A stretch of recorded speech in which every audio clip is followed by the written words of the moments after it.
এই চিত্রটা যদি আমাদের ভারপ্রাপ্ত চেয়ারম্যান জনাব তারেক রহমান একদম নিজে এসে দেখতে পারতেন, তাহলে তিনি বুঝতেন ধানের শীষের জনপ্রিয়তা শেরপুর সদর 1 আসনে কি পরিমাণ।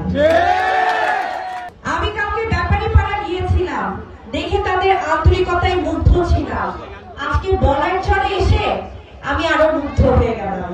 আপনাদের কাছে আসছি, আপনারা বাকি ইউনিয়নের মধ্যে ধানের শীষের সচেতনতা তৈরি করবেন।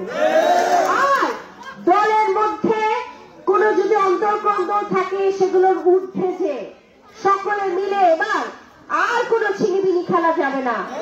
৪৫ বছরের ইতিহাসে শেরপুরে আমাদের বহু ক্ষতি হয়ে গেছে।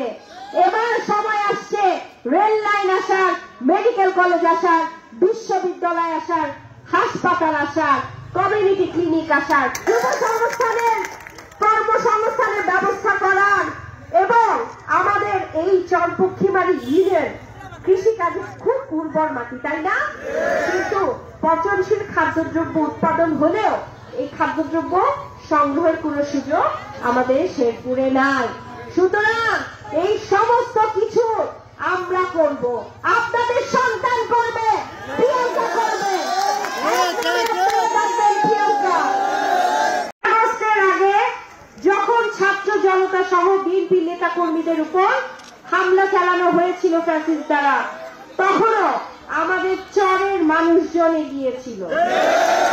আমাদের চরের মানুষ, আমরা চর পক্ষে বাড়ি এক একজন সিংহের মতো।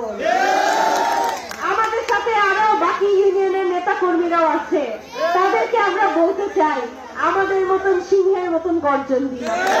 আপনাদের কাছে আমি চর পক্ষীবাড়ি ইউনিয়নের দায়িত্ব দিয়ে গেলাম, আপনারা শুধু ব্যাপারী পাড়া হয়ে না, পুরো চর পক্ষীবাড়ি ইউনিয়নের প্রত্যেকটা ওয়ার্ডে নিজেদেরকে কর্মী ভাববেন না, আপনারা নিজেদেরকে এক একজন প্রার্থী ভাববেন, প্রার্থী।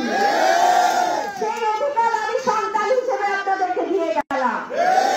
আর আমার যারা ছোট ভাইরা আছে, ছোট বোনরা আছে, তাদেরকে বলতে চাই, স্কুলে যাবা, স্কুলের মাঠে খেলবা, আর বলবা মার খাবো না, মার খাবো না, মার খাবো না, মার খাবো না। ধানের শীষ, ধানের শীষ, ধানের শীষ, ধানের শীষ, ধানের শীষ,